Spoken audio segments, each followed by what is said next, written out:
So I'm going to first start by allowing the panelists to introduce themselves. So let's start with Todd Parker. If you could introduce yourself, please. Sure. Todd Parker. I'm with Google and part of the RCS group at Google. And what I work on primarily is on messaging and RBM here and figuring out the best business messaging that we could do with our partners. I'm David O'Byrne. I am the program manager for RCS at GSM Association. I'm Stephanie Lashley, and I am the product owner for messaging for Sprint. My name is Brendan McClure. I'm Director of Solution Marketing at mPulse Mobile. mPulse Mobile is a leading mobile health engagement company. And I'm Denise Goldberg, the Global Chief Operating Officer for mGage. Okay, so I'm going to start asking each of the panelists the same question, which is, what is it about RCS that most excites you right now? Why don't we start with you, Stephanie, and then we'll ask the others. Sure. I think I'm most excited because this is the first time in 25 years that we've seen major development and innovation in a messaging space. So I think that the ability to offer this to our customers and brands is most exciting. David. From my point of view, I think the early results are what's really exciting right now at this particular point in time. Previous years we've done trials, we've done proofs of concept, but now we're starting to see actual commercial campaigns going out. Brands are starting to see what this actually delivers to their bottom line in terms of customer engagement or sales, and the numbers are astounding. They're fantastic. And operators are starting to see a line item in their balance sheets for incoming revenue from RCS business messaging. So that's the promise that we've always made is being realized. It's really exciting right now. And so now to ask you from a brand perspective, what excites you about RCS? I think the real question is what doesn't excite me. It really is a game changer in healthcare. One of the core challenges of healthcare is engaging patients, because engaged patients have improved health outcomes, and when people are healthier, it costs less to treat them, so it takes cost out of the system. And so the impact of RCS on that is creating a really enhanced way of engaging patients. And I think with that, you're going to see health outcomes improve. I really think it's that significant in healthcare. And Todd. And from our side, it's very much like David said. I know we have different folks in the audience. That some have come in because they've just heard about RCS. Some of you have a lot of scars because you heard about RCS 10 years ago. It has never taken off more than it has like in the last 12 months. As David says, it is a reality now. At Google, we really don't know of a carrier that's not launching RCS. It's now a question of when and how soon and how they will launch it. And that's the underlying foundation here, what we're talking about. That's going to expand reach. Thanks to the GSMA, we've taken the fragmentation out of the spec that existed 3-4 years ago. And right now, the momentum is taking off. It's no longer, could it be, would it be? It's here, it's now. The campaigns are live. The users are using RCS out there. And so you alluded to this, Todd, a little bit about those of us who've been around the industry for a while, that we've been hearing about kind of RCS for a while. And so now it's taking off, right? And those of us who've been around know that. I ask you, David, so why, knowing that there's been a bit of history, why should brands really start investing now? Great question, and there's a number of answers to that. The first one is that messaging is the way that the customers who are now coming of age, the millennials or Gen X or Y or whatever they were described as before, they are now coming of age. They are now becoming most of your customers if you're looking at this from a brand point of view, and they don't talk. And I'm long enough in telecoms to have been confused by this section of society when they came along and said, they have phones and they're not talking. What the hell is the matter with them? But they message incessantly, and they are bringing that behavior into their interactions with brands as they need house insurance, they need car insurance, they want to book their vacations themselves, and they're doing it with messaging. So this is a paradigm shift, and businesses need and are starting to quickly react to this to move the way they talk to their customers away from traditional channels into this new messaging paradigm. So this is where your customers are going. That's the main reason that they should be excited about it. The second reason they should be excited about it is, as I said earlier, we have the proof that it works. Yep. Who doesn't want 8x customer engagement? Who doesn't want 3 times as many sales to a channel compared to the channels that they have today? It's successful, it works. And why they should be excited about RCS as opposed to just any kind of business messaging, from my point of view, is the growing awareness of the old adage that if you're getting something for nothing, then you're probably the product, you're not the customer. And businesses are becoming hyper aware of who is distributing their information to their customers and what are they getting out of it and why are they doing it for free. Yep. So being generally more aware of your data and being viewing it as an asset, knowing who your customers are and when they buy things as an asset, which it is, and not wanting to give that information away in exchange for just somebody shipping a message from A to B. I think companies are starting to go, I want to go into messaging, I can see the results that it's getting, I can see that's where my customers are going, and I want to do it in a way that's secure and safe for me and protects my values and protects my assets. And that's RCS, that's operator messaging. And I would add also that's clean and compliant, right? That's probably Absolutely. one of, for us in this ecosystem, one of the most important things for us is ensuring that the ecosystem remains compliant and clean, which is why the engagement levels are as high as they are. We've talked a little bit about why now. Todd, if you could kind of talk a little bit about, certainly in the work that you've been doing, and then Stephanie, it'd be great to get your perspective on some of the use cases that you're seeing that show the most promise. Yeah, I don't know if it's use cases that are showing the most promise. It's actually the widening of use cases that's showing the most promise. In that every time we talk to another channel partner and another aggregator and they're bringing a customer along, it has gotten more and more creative. It is getting much broader than we ever thought. I do believe the comparison now that is used between, think of how the internet started and where it became. I don't think we even have touched what this really can do. And once again, we're living inside of that one app that probably all of you are using right now, especially right here in the front row. And for the first time, it's going to be right there where we all live and breathe. And this information is going to be accessible. It is sometimes in the customer journey at the end, like we've discovered something and we want to now transact or do something or buy. It's going to be happening now in the messaging platform itself. And so it's not that we've seen one do better than the other. What's more interesting is watch how creative it's getting. Is it going to get into entertainment? Is it going to get into games? Is it going to get into AR? What type of use cases could we do here? We've only just started. If I could just add to that, if anybody has not seen your demo with mGage down at the GSMA's Innovation City, go down and check it out. I think it's amazing. It's the first mobile health application of RCS that I've seen. I come from a mobile health background many years ago. And health spending, it's a behemoth. It's just incredible the amount of money that is spent on health. And it's probably not sustainable for much of the Western world to continue to try and fund their health systems the way they're doing it right now. And moving in a lot of different ways, doing innovation and seeing messaging be part of that, seeing RCS be part of that, I think it's tremendously exciting. Yeah, thank you for that. Serious money there. Stephanie, we've touched a little bit on one vertical. We'll get into that later. What other verticals are you seeing?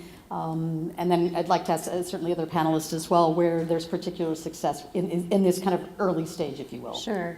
So definitely retail, financial. We have campaigns that are centered around travel.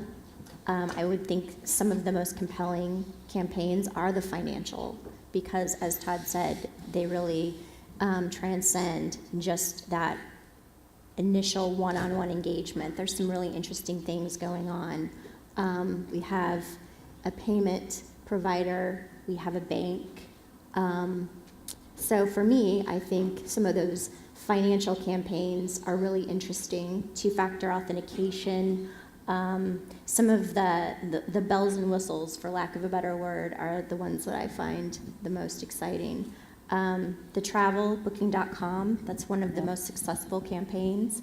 It was the first, so I feel like we're still learning from that campaign. Todd, any thoughts from a vertical perspective? I agree with Stephanie on all the ones. What has been interesting, once again, is it immediately went from some marketing applications to customer service applications, where we just got in one of the first kind of IoT applications as far as Internet of Things, Yeah. and being able to manage it through the RCS interface. And so there's some definitely low-hanging fruit there. But in addition, once again, I think we've just scratched the surface, and we're going to be seeing other verticals in there. I think one of the verticals that makes a lot of sense here, now that you have such rich content and the ability to actually shop in your messaging through carousels and so forth, is I think we're going to see that e-commerce come into messaging now. You can actually do it. It's easy to do. They've really designed several good applications in that messaging. So we've talked about some verticals. Brendan, I'd love to get your perspective on today. How are healthcare companies utilizing messaging today? So we talk broad and then we'll get more specific, but if you could kind of comment on where you see it today. Yeah, certainly. So healthcare companies realize the benefit of mobile messaging. I mentioned consumer health engagement is really important to them to drive outcomes. And so they've realized that SMS is really the most effective way of doing that. You have health portals, you have apps, but there's been limited success with those. And so, what starts with appointment reminders, notifications, simple one-way type messaging has recently rapidly evolved to much more interactive, tailored, meaningful conversations where what you're trying to do is really address specific behaviors that are a patient or a health member is really not completing. And so you use the interactivity to understand that individual much more in a way you can't do, with one-way notifications. You've got to have that interaction. You're gathering information. And what we know from a behavior change standpoint is to drive behavior change, you have to tailor the message. It has to be meaningful to individuals. And so that's what they're doing with SMS at the moment. Yeah.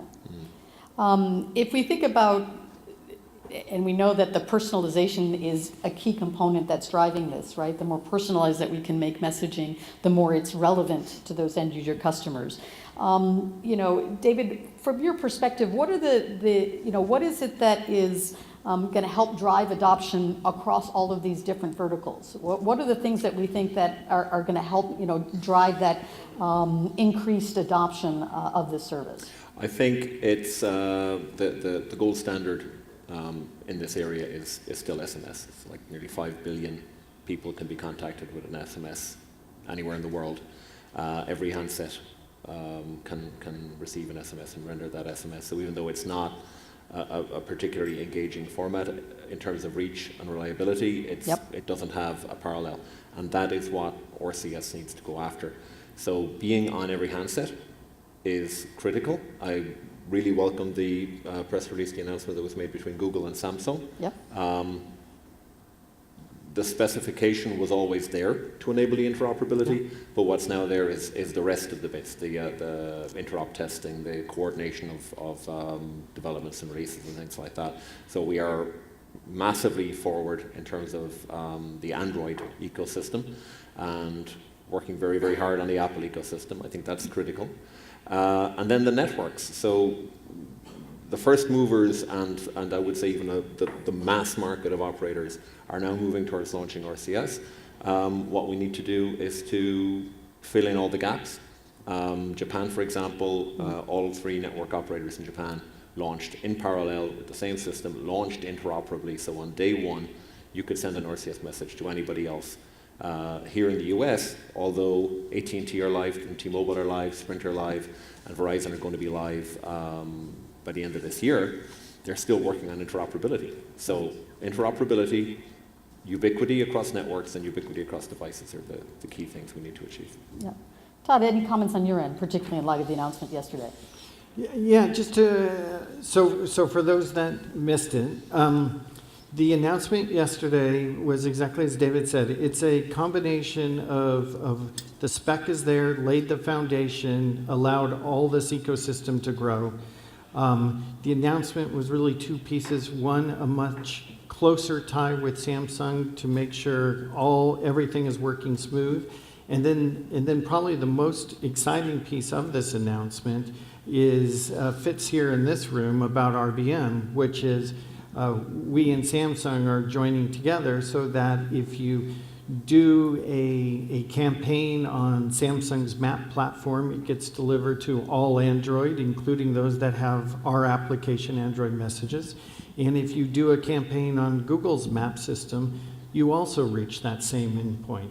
So it's a really beautiful thing for brands to eliminate any sort of fragmentation and allow you to do what you do best and figure out those campaigns and then hit as many endpoints as possible. So we're very excited about that. We think it is a big leap for this room here in RBM to remove one more piece of that fragmentation.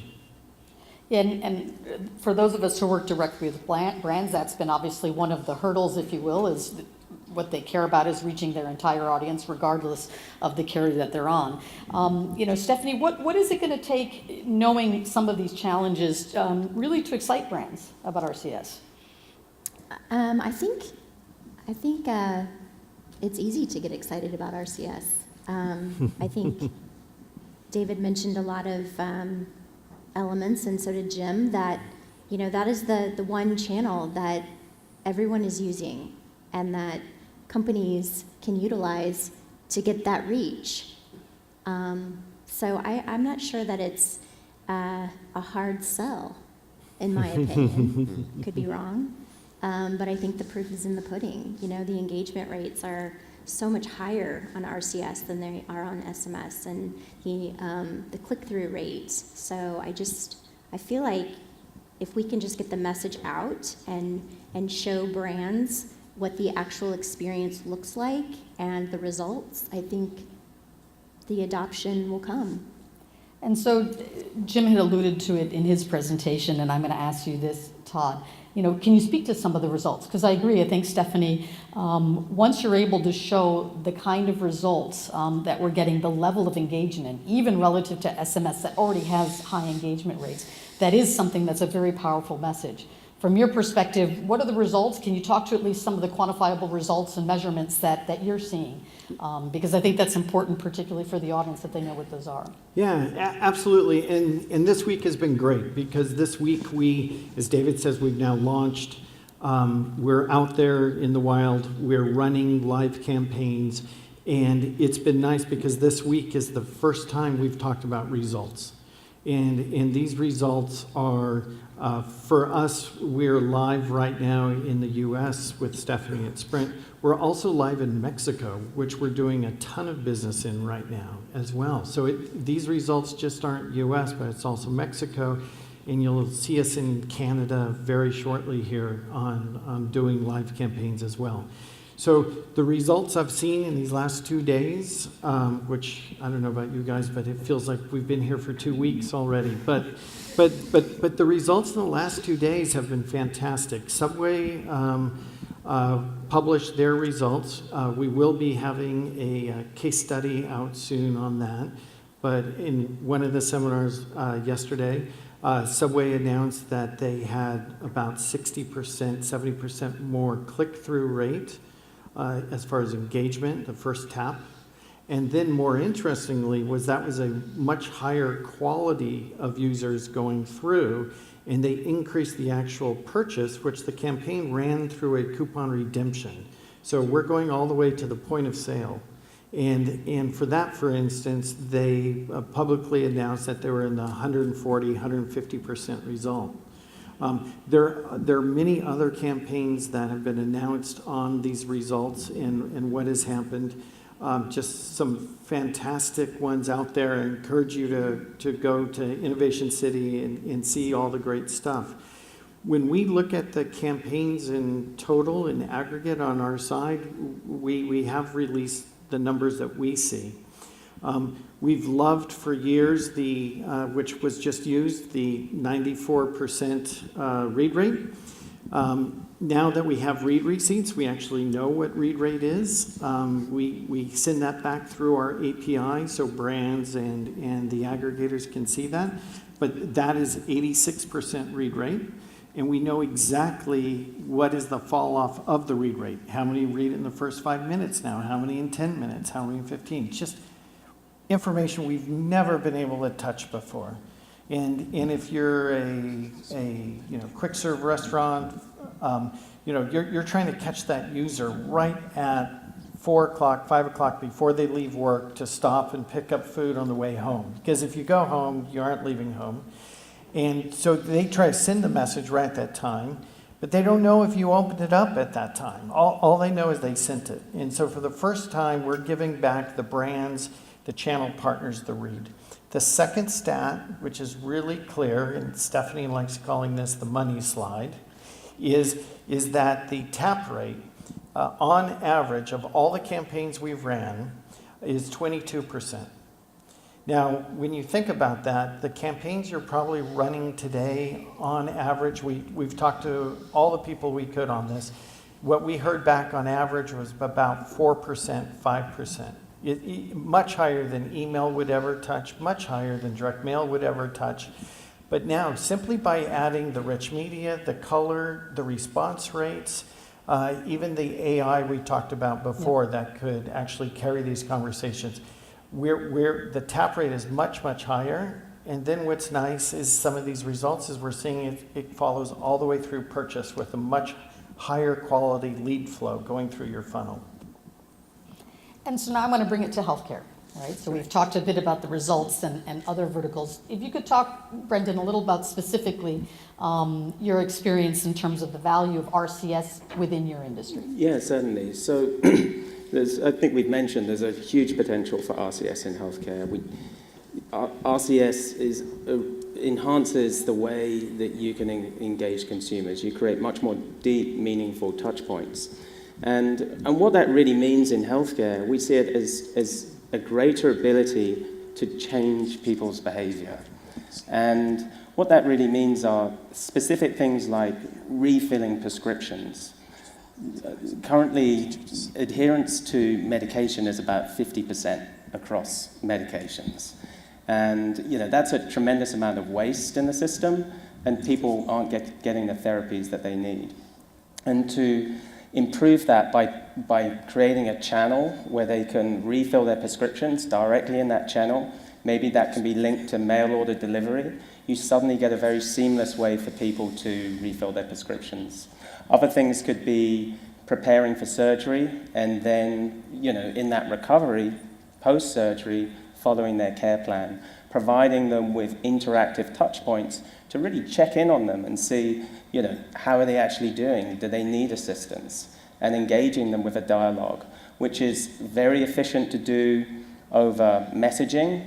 It's very expensive to do that with a live agent. Other things could be, within the Medicaid space, where there's a big challenge around, how people at the lower end of the income level understand and engage with their health plan services and benefits. And you find that people, unfortunately go to very expensive sites of care, such as the emergency department. So giving them tools to interact and understand where to go and get the most appropriate care is another area where we found mobile messaging has been really effective, but RCS just adds a whole level of additional richness that you can provide to those people to really engage them about their health. And the opportunity in healthcare is that healthcare is huge. It's so complex. There's so many players that are involved in providing care, but also supporting the delivery of care as well. And the impact that RCS can potentially have on that is really significant. And once again, it's going to come back to improved outcomes, which is really the most important thing, and then that takes cost out of the system. So very exciting. Yeah, we're thrilled, and we all know that healthcare is such a big industry fraught with increasing costs exponentially, and we hope that some of these will indeed help along that journey of getting better outcomes while reducing the cost of providing healthcare. On a separate note, David, I want to talk a little bit about RCS as it relates to applications, right? We Right. have kind of sometimes an internal joke, is this kind of the app killer? And so talk to us a little bit about, how you see RCS as it relates to applications. So I'm sure most of the people in the audience will have come across the statistics about us being a peak app or jumping the shark on application use. People have so many applications on their phones that they never use. There's a study that you can Google for on the internet called 2/3 of the applications on your phone you never use, and another third you only use once. The number of applications, if you take out your phone now and look at it, the number of applications that you have on your phone that you've used to order a pizza which you didn't like or didn't get delivered warm and you never use it again, but the app is still there consuming battery life and consuming time for upgrades and just basically being an anchor on you. Companies are starting to realize that the cost of developing applications, which is like in the hundreds of thousands, the cost of maintaining those applications, which is about 20% of your bill cost year on year, the cost of promoting it and getting people to actually download that application from the App Store to even find it in the App Store, all of these things cost an awful lot of money for something that's going. You're very unlikely to delete a contact from your address book. I have contacts in my address book that go back 10, 15 years, several previous roles. Probably should delete them, but you never get around to it because they're your contacts. It's a bigger tug to delete a contact than to delete an application. And isn't that what you want to be as a brand? You want to be in their address book. You want to be a contact of theirs and somebody that they have an emotional attachment to. So it makes much more sense for the brands to be contacts and to have a relationship with these customers than to simply have an icon on their phone. Stephanie, we know, what are the challenges that you see in terms of the rollout, right? And certainly, what, as a carrier, from your perspective, doing to help increase the adoption? So I think the trial that we've partnered with Google on has been pretty smooth, and we're getting a lot of learnings. I think the biggest challenge is definitely interoperability. We want some of our fellow carriers to also sign up so that we're not just messaging each other. We can message other carrier users as well. I would think that would be the biggest challenge that we're running into. I know there's been a lot of questions about rates recently, and I know that is forthcoming. So I don't know that that's quite a challenge yet. We'll see how that resonates once that is launched, but again, interoperability, the ability for us to message each other, I think is the biggest hurdle.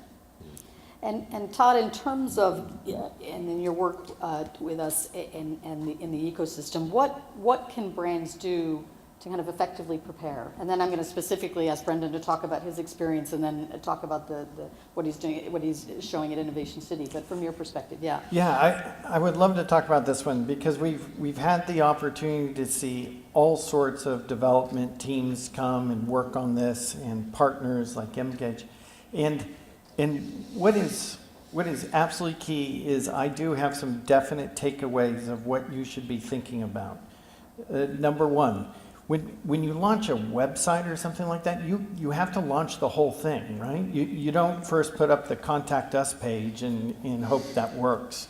But with this, we have seen people strategically look at the 10 different ways they use text messaging for customer care. The package has left, the package is here.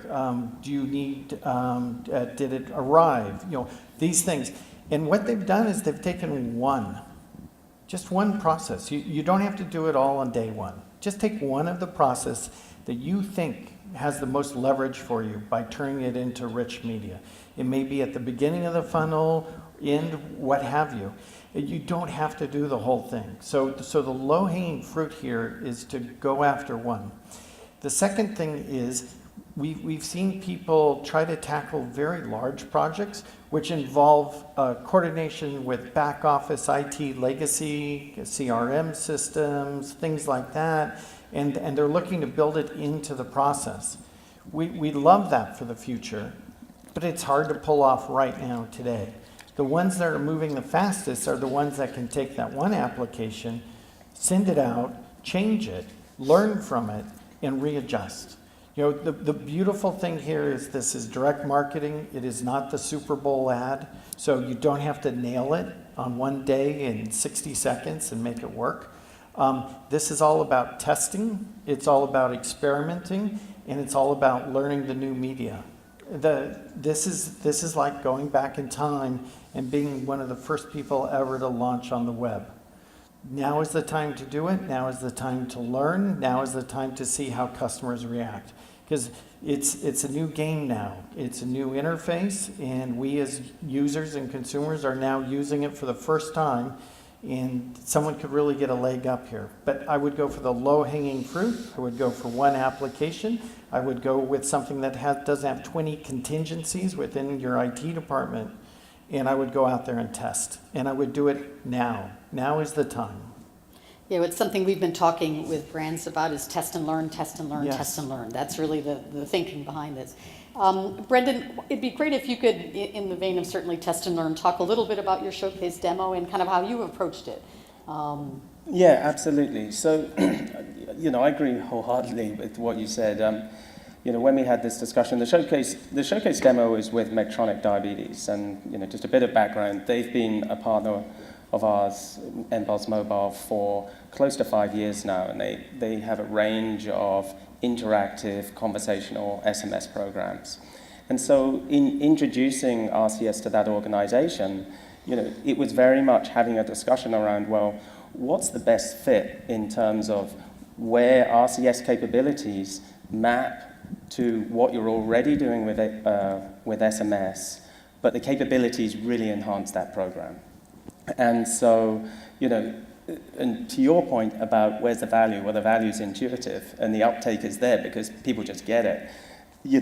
I couldn't agree more with that as well, because, that organization, you just see their eyes light up in terms of, are you really telling us that we can do this directly in that channel? You're not asking people to change channel.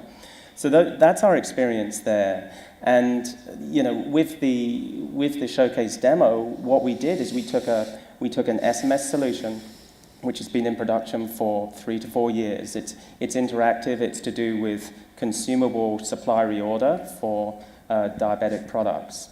And the SMS version had a reminder, the option to view your product orders, which were displayed in kind of codified text in the SMS text channel. You could review it and then confirm that order.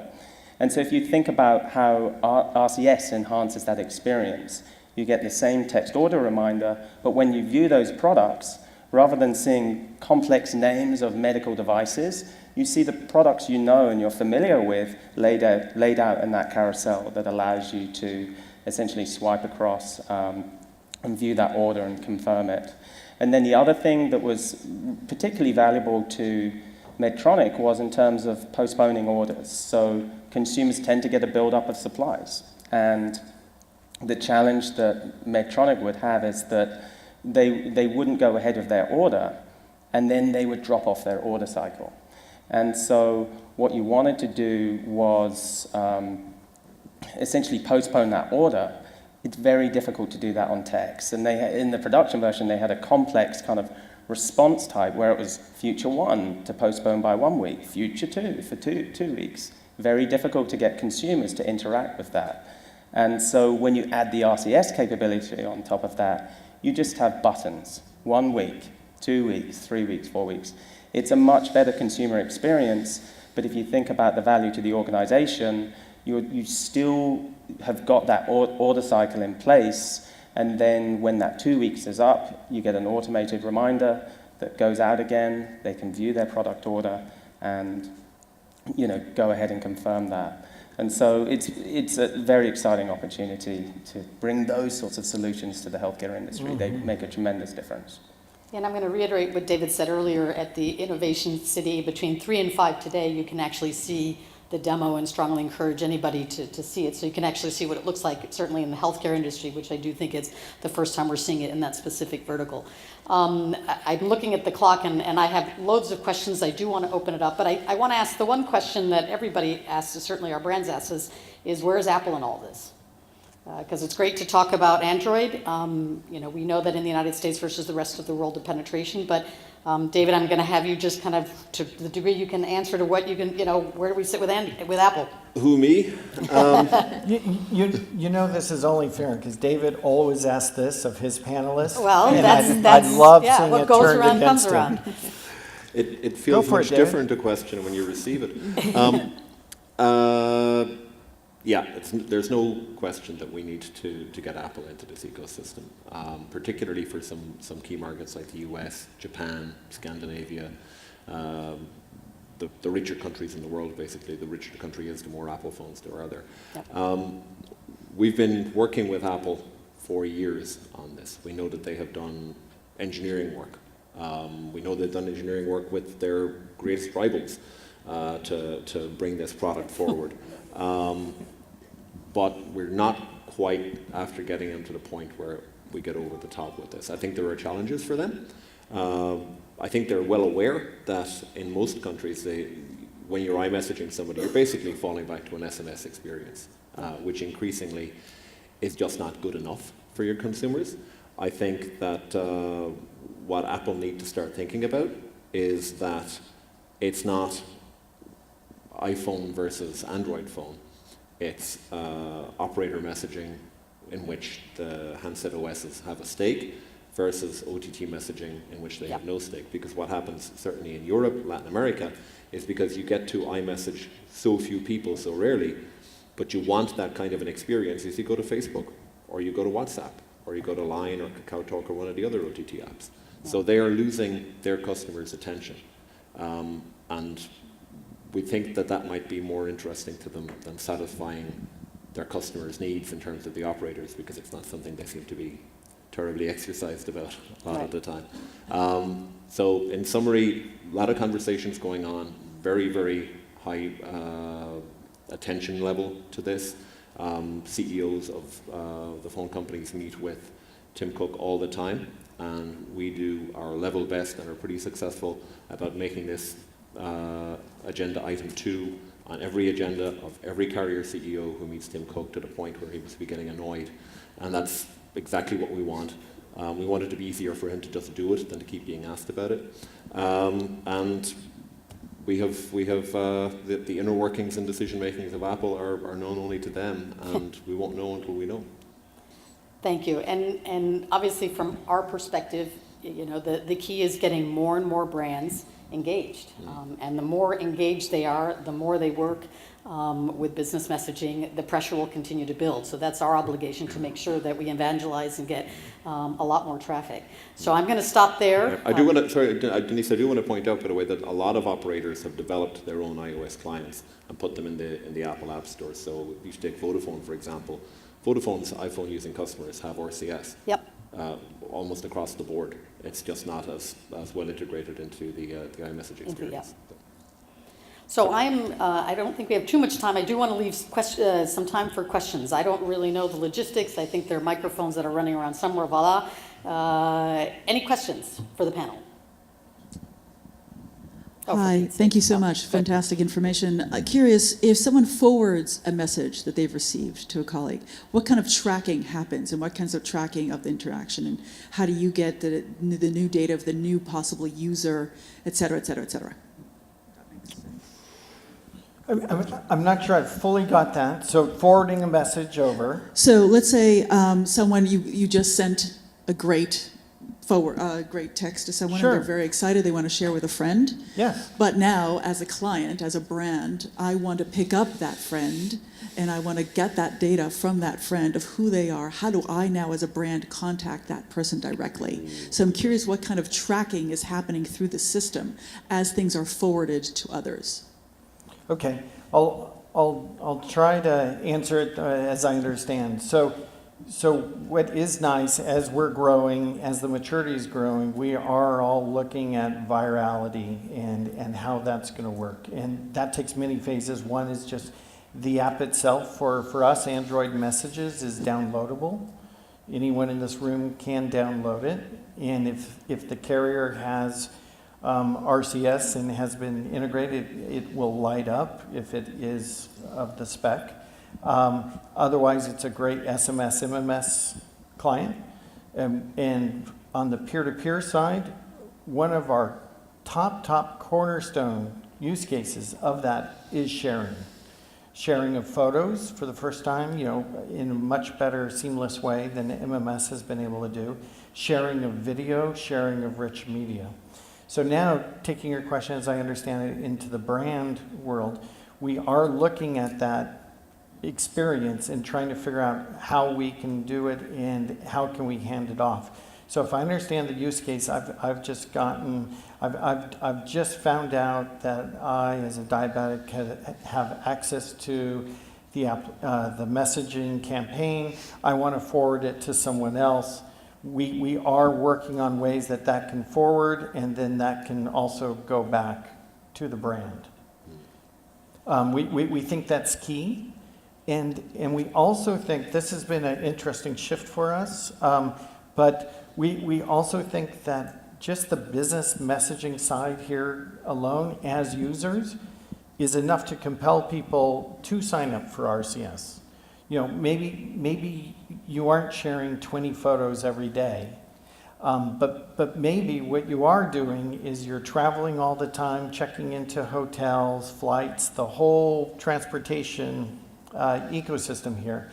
And as people start seeing that on others' phones, there is going to be some stuff of, I want to get RCS now. And I want to get those messages from my favorite companies delivered to me in rich media so I can check in faster, get on the plane quicker, you name it. And so we're actually seeing a shift here of maybe RBM or MAP or business messaging here is a differentiator for the app itself, for the end user. And that's just key. I'd just like to add to that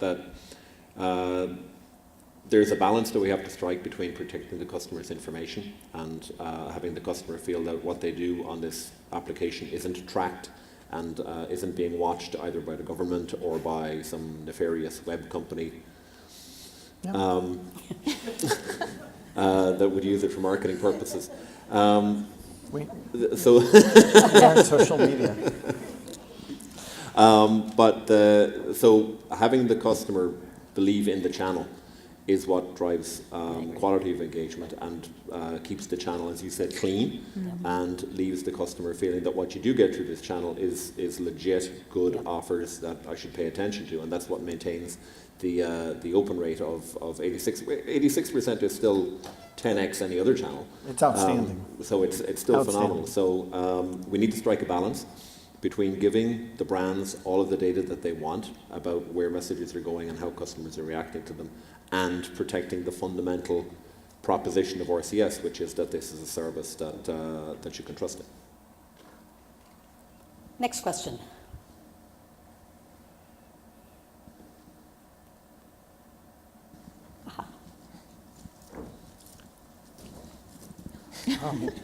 Wow, some Thank you. excitement. So we talked about RCS that reach for businesses to reach customers, and then we talked about RCS to replace apps because it's much more convenient. Can we imagine that in the future RCS will even replace a portion of the browser interaction? Absolutely. Yep. I think banner ads. When I found out the amount of money that's spent on banner ads as opposed to spent on direct mobile communication by brands that are trying to contact customers, it's an enormous amount of money, and the return rates, what's seen as a good return rate from that is incredibly low. And from the mobile ecosystem, we are used to the idea that 8.5 or 9 out of 10 people will read the message you send. That doesn't happen in any other channel. So we are interested in communicating to the brands that this is actually a way of reaching your customers with a much higher success rate, a much higher completion rate and engagement rate than not only SMS, but apps, banner ads, and basically all of their digital marketing suite of solutions that they have at the moment. In time to come, and I'm looking several years down the road now, but the way you find a chatbot will become as important as the way you find a website. So that whole space will open up, and it's incredibly exciting. WeChat was described, the Chinese application, as not so much an application as the entire internet in one application, in one icon. And that is where RCS needs to go. I totally agree. It's that thinking that you need to have to start pushing the boundaries here, because it will go that direction. If all our eyeballs and all our activity is in the messaging app, it only makes sense that that functionality is going to grow exponential. Next question. Google has currently made RBM free to the brands who are coming on right now, I'm sure with the support of the operators. Have the operators and or Google or Samsung made a commitment to keep it free for a certain period of time? So when we go and bring brands on, what can we tell them until when will it be free? Even though the pricing model is not finalized, is there a commitment for a certain period, maybe 6 months, maybe 2019, that can be made? Yeah, that's a great question, and I'm glad you asked it. What we're doing, and when I say we, basically the ecosystem at this point, is we want to get those use cases lined up. We want to be able to go to the chief marketing officer and be able to tell them, here are 20 case studies of what happened when you compared RCS business messaging with A2P on SMS. We want to show those results, and so by not pricing for this period of time, it's on purpose to build that backlog of experience, to build those exact results so marketers know what to expect and where you may end up on their ROI curve, of whether that's a promotion or it just simply could be customer satisfaction and understanding what they're doing to long-term customer interests. And so we've purposely gone out for free, and you're absolutely right. We've done that in coordination with the carriers, and we have not set a date yet, but we are getting close to where we think we're starting to get some more case studies so we can support whatever pricing we come out with. We at Google have talked to everyone we can in the ecosystem, each piece of the value chain, about where is the pricing, where would it need to be, how could it be looked at, what works in your piece of the value chain, and so forth. We're taking this decision very deliberately and very slowly to make sure we get it right. I'm only guessing here, but maybe in 6 months or so, we'll be able to do something. And I think when we do it, as all the folks here in the room that live and breathe this space, the pricing per country is very, very different. And it's different because of the beginning regulatory frameworks of calling party pays versus not, and so forth. So when you see us roll out, you'll see us roll out like with Sprint or with a carrier or within a country and give that pricing. We don't mean to be holding it back. I think we will be, very interested in seeing this market expand as quick as possible, but we want to make the right decision. And we know we're introducing here some risk for a period of time from the brand as they're trying to figure out where we'll come out or where we as the ecosystem will come out. But there's so much excitement here that I think, when the pricing's there, it will remove any sort of concerns. But we're deliberately doing this to get the right decision. I'd just like to add to that, too, that free, but we're in early days. We're building this thing as we go. But free long-term is a terrible idea because free encourages bad behavior, sloppy behavior in campaigns. It encourages spammy type of behavior. It encourages phishing and other fraudulent ways of messaging. If you look at what WhatsApp, for example, are doing, WhatsApp are charging for the specific reason that they want to limit the amount of traffic that goes through, and they see the charging that they're putting in place as being part of the solution to limit bad behavior from brands. If you look at, again, to take WeChat in China, they have a application to person messaging solution as part of the many features that they have there. Do you know what their open rate is? 3%, because they made it free, and companies just blasted messages to their customers, and their customers just blocked them. 3%. So that's where free gets you. So longer term, and even I would say in the medium term, the health of the ecosystem demands that pricing is put in place and everybody starts to make money. And I think he indicated, he kind of guesstimated, right, if I can, I think, what do you say, about maybe 6 months' time? But look, and all of us within this ecosystem are actively working together. And I think that's right. It's a different interaction. And I think as a result, the commercial model is going to have to get looked at pretty carefully. Is it the same commercial model that already exists?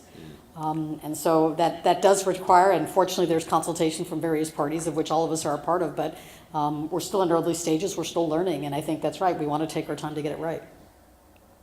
Right, and part of that, as you're absolutely right, part of that is that we also are trying to figure out the conversation. Yep.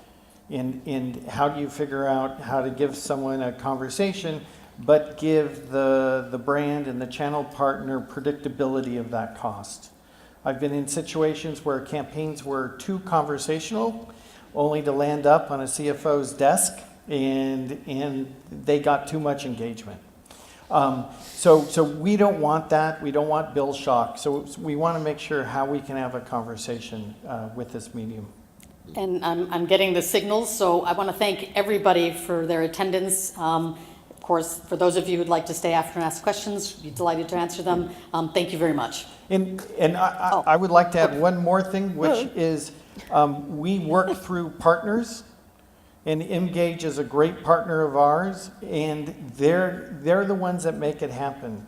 We would love to talk to you about what we're doing and what we're trying to do, but we are really supporting our partners here, and I would really encourage you to seek out mGage here afterwards, or your partner, to really find out how to get active, because this is how you get on board. And I'd really encourage you to talk to them, and let's do something here. Right. Thank you.